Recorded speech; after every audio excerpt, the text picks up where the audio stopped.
Hello students, welcome to my YouTube channel GS study point. चलिए छत्तीसगढ़ के history को continue करते हैं। देखिए, आज हम जो है छत्तीसगढ़ के जो आधुनिक काल का इतिहास है उसको स्टार्ट करेंगे। इससे पहले जो है छत्तीसगढ़ के जो प्राचीन इतिहास है, मध्यकालीन इतिहास है, उस पर वीडियो अपलोड कर दिए गए हैं।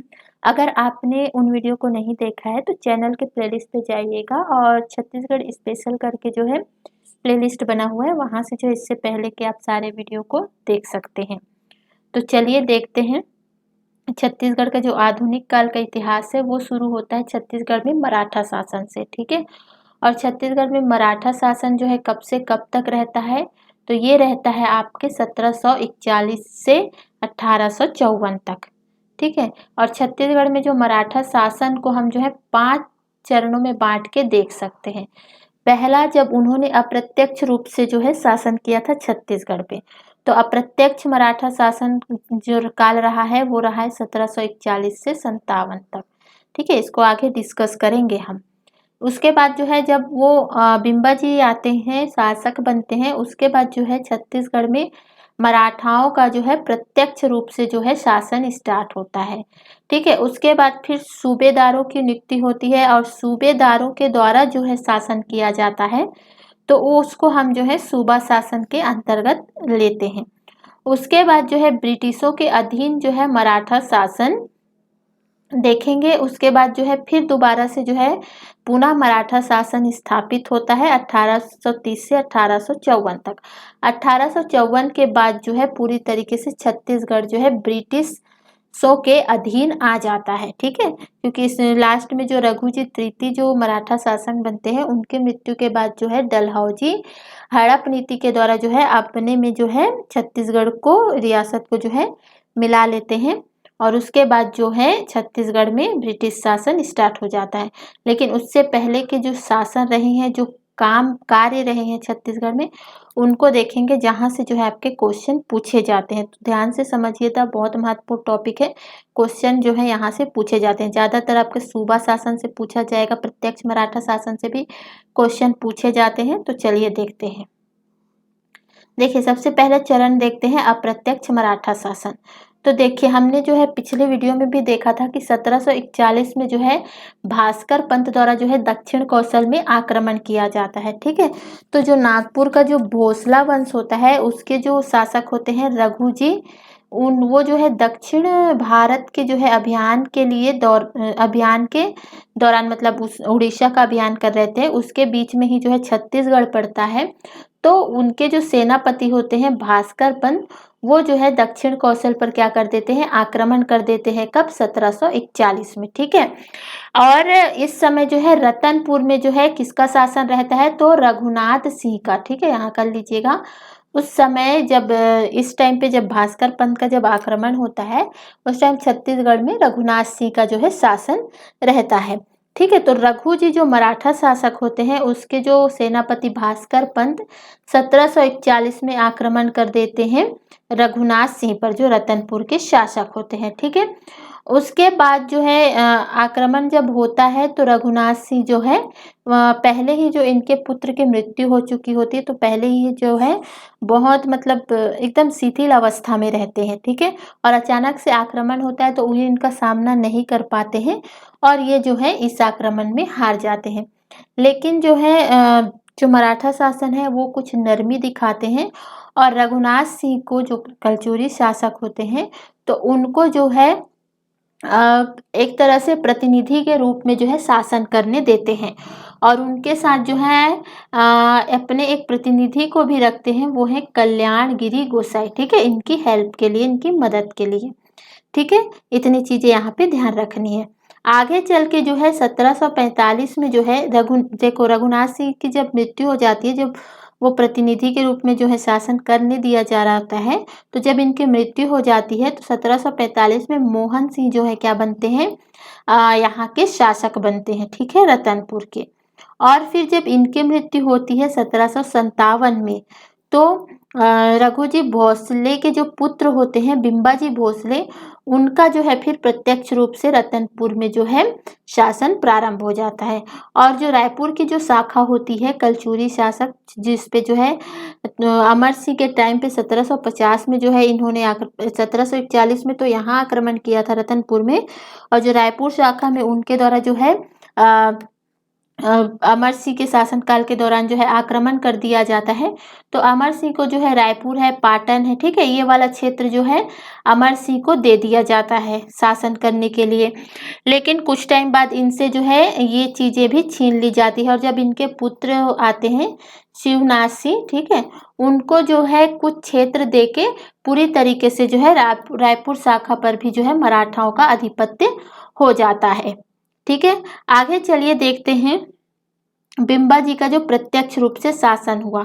इतनी चीजें समझ आ गई होती, तो अब प्रत्यक्ष मराठा शासन देखते हैं बिंबाजी भोसले। तो बिंबाजी भोसले जो है छत्तीसगढ़ के प्रथम मराठा शासक बनते हैं प्रत्यक्ष रूप से, ठीक है। और इनके द्वारा जो कार्य किया गया है उसको पूछा जाता है, तो इनके द्वारा जो है रायपुर है और रतनपुर का जो प्रशासनिक एकीकरण कर दिया जाता है, ठीक है, क्योंकि रायपुर शाखा को भी जीत लिया जाता है, रतनपुर शाखा को भी जीत लिया जाता है। अब उनको जो है चलाने के लिए जो है उनका जो है एकीकरण कर दिया जाता है। आगे जो राजनांदगांव और खुज्जी नामक जो स्थान पर जो है नई जमींदारी प्रथा को क्या करते हैं, प्रारंभ करते हैं। राम टेकरी जो रतनपुर में है वहां पे जो है इनके द्वारा राम मंदिर बनवाई जाती है, ठीक है। रतनपुर में ही खंडवा मंदिर और लक्ष्मी नारायण मंदिर बनाया जाता है, ठीक है। जगदेव द्वारा जो दूधाधारी मठ जो रायपुर में बनवाया गया था उसका इनके द्वारा जो है क्या किया जाता है, जीर्णोद्धार करवाया जाता है, ठीक है। आगे देखते हैं, तो देखो कुछ जमींदार होते हैं जो इनसे रुष्ट होते हैं, कुछ रियासत के जमींदार होते हैं, कुछ रियासतें होती हैं जो इनके विरुद्ध होती हैं, ठीक है। तो इनके विरुद्ध होती हैं, तो जब इनको पता चलता है तो ये जो है इन रियासत पर भी जो है पाबंदी लगाना शुरू करते हैं। तो कांकेर रियासत पे जो है ये जो है वहाँ से टकोली, जब इनको टकोली लेना होता है, लेकिन कांकेर रियासत से ये टकोली नहीं लेते हैं, ये वहाँ से क्या लेते हैं, सैनिक सहायता लेते हैं, ठीक है। क्या लेते हैं, सैनिक सहायता लेते हैं। फिर खैरागढ़ रियासत है, खैरागढ़ रियासत से ये जो है 24,000 टकोली जो है लेते हैं टैक्स के रूप में। फिर कोरबा रियासत को जो है ये जो है हड़प लेते हैं, ठीक है। फिर धमधा वाला जो रियासत होता है तो यहाँ के शासक जो है खुद ही जल समाधि ले लेते हैं, जिसकी वजह से जो है धमधा जो है आपके मराठा साम्राज्य के बिंबाजी के अंतर्गत आ जाता है, ठीक है। बिंबाजी की 3 पत्नियां होती है, उमाबाई, रमाबाई और आनंदीबाई। देखिए बिंबाजी की मृत्यु हो जाती है 1788 में, ठीक है। तो इनकी जो बिंबाजी के कोई पुत्र नहीं होते, तो वो चाहते हैं कि उनके जो भतीजा होते हैं, ठीक है, चिमड़ा भोसला, वो चाहते हैं कि उनके बाद जो है शासन कौन करे, चिमड़ा भोसला करे, ठीक है। लेकिन जब तक चिमड़ा भोसला जो है नागपुर में होते हैं तो इनके शासक बनने से पहले तक कुछ टाइम तक जो है आनंदी बाई जो है उनकी जो तीसरी पत्नी होती है वो अप्रत्यक्ष रूप से शासन करती है, ठीक है। फिर जब चिमड़ा जी शासक बनते, क्योंकि जो आपके रघुजी द्वितीय होते हैं, ठीक है, पहले तो रघुजी थे, उनके जो पुत्र होते रघुजी द्वितीय जो नागपुर के उस टाइम शासक होते हैं, ठीक है। तो ये चाहते हैं कि जो बैंको जी है वो जो है शासक बने, चिमड़ा जी भोसला ना बने। तो इसी के चलते जो है इनके बीच जो है संघर्ष की स्थिति बन जाती है। लेकिन गुप्त रूप से जो है चिमड़ा जी भोसले का जो है क्या हो जाता है, निधन हो जाता है, ठीक है। तो अब जो है रास्ता साफ हो गया, अब जो है यहाँ पे जो है शासक कौन बनते हैं, बैंको जी भोसले बनते हैं। जो कौन चाहता है, जो रघुजी द्वितीय चाहते हैं वही जो है आगे शासक बनते हैं, ठीक है। और इनको धुरंधर की उपाधि देते हैं और शासक बना देते हैं। आगे जो है ये जो है काम क्या करते हैं, तो देखिए एक होता क्या है,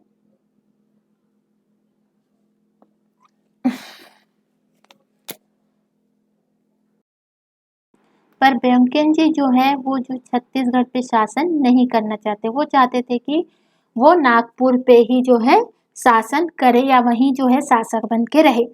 तो इसके लिए वो क्या करते हैं कि छत्तीसगढ़ के क्षेत्र के लिए वो जो है सूबेदार को नियुक्त करना शुरू कर देते हैं। ठीक है, मतलब जो है इनडायरेक्टली जो है सूबे के सूबेदारों के माध्यम से जो है ये शासन करेंगे। तो सूबेदार नियुक्त कैसे करते हैं कि जो व्यक्ति मतलब सबसे ज्यादा राजस्व वहां से वसूल, एक तरह से आप ये कह सकते हैं कि ठेके में दे देते हैं छत्तीसगढ़ को। तो जो व्यक्ति वहां से सबसे ज्यादा राजस्व वसूल के उनको देने का वादा करता है, वो उसको क्या कर देते हैं, सूबेदार नियुक्त कर देते हैं, वहां सूबेदार बना देते हैं। ठीक है, तो इनको इसीलिए जो है सूबेदारी प्रथा का जनक भी कहा जाता है। तो अगर पूछा जाए कि सूबेदारी प्रथा जो है किसने शुरू की थी, तो ब्योमकेन भोसले ने। ठीक है, और प्रथम सूबेदार जो कौन बने थे, तो महिपत राव दिनकर जो है प्रथम सूबेदार बने थे। अब देखते हैं छत्तीसगढ़ में सूबा शासन। तो देखिए सूबा शासन जो है 1787 से 18 तक चलता है और प्रथम सूबेदार जो है महिपत राव बनते हैं। इनके टाइम पे आपको क्या याद रखना है कि ये छत्तीसगढ़ के प्रथम सूबेदार थे और इनके टाइम जो यूरोपीय यात्री आए थे वो थे जॉर्ज फॉरेस्टर। डायरेक्ट क्वेश्चन पूछे जाते हैं यहाँ से, जो है 2 या 3 तरह से क्वेश्चन पूछे जाएंगे।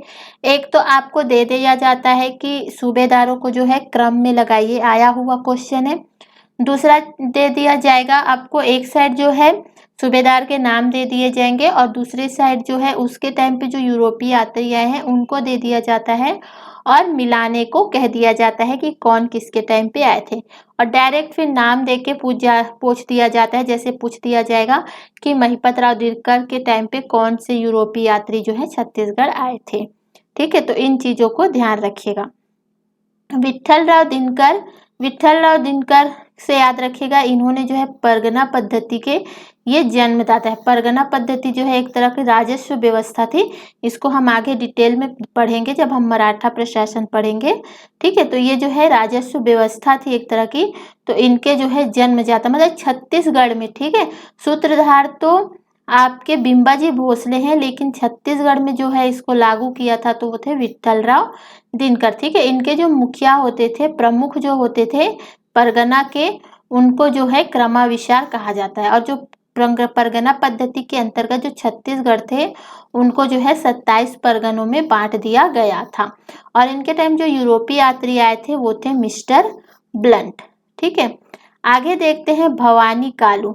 भवानी कालू में बस याद रखिएगा, इनको जो है ज्यादा ये राजस्व नहीं दे पा रहे थे, जिसकी वजह से जो है इनको जो है पद से हटा दिया गया था।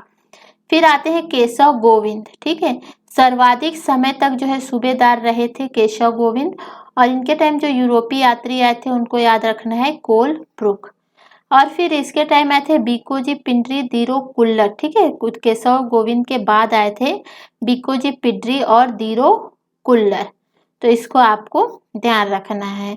नेक्स्ट था बीकाजी गोपाल। नेक्स्ट बीकाजी गोपाल आए थे। इनके टाइम पे क्या क्या हुआ था, इनके टाइम ब्योमकेन भोसले की जो है मृत्यु हो गई थी। और फिर जो अगला जो प्रशासक बना था इनके बाद वो थे अप्पा साहब। ठीक है, और इनके टाइम पे रघुजी द्वितीय की भी जो है मृत्यु हो गई थी, तो इसको आपको ध्यान रखना है। उसके बाद आए थे शकाराम हरि, फिर सीताराम तात्या। बस इसमें आपको नाम याद रखना है, ज़्यादा कुछ आपको याद रखने की ज़रूरत नहीं है। और अंतिम जो सूबेदार बने थे वो थे आपके यादव राव दिनकर। ठीक है, तो इसको आपको ध्यान रखना है। बस इतनी ही चीज़ें आपको यहाँ याद रखनी है। नेक्स्ट वीडियो में जब हम ब्रिटिश के नियंत्रण में जो है मराठा काल आता है, उसके बाद किस तरह से जो है दोबारा से जो है मराठा शासन स्थापित होता है, उसको हम डिस्कस करेंगे। तो थैंक यू फॉर वॉचिंग।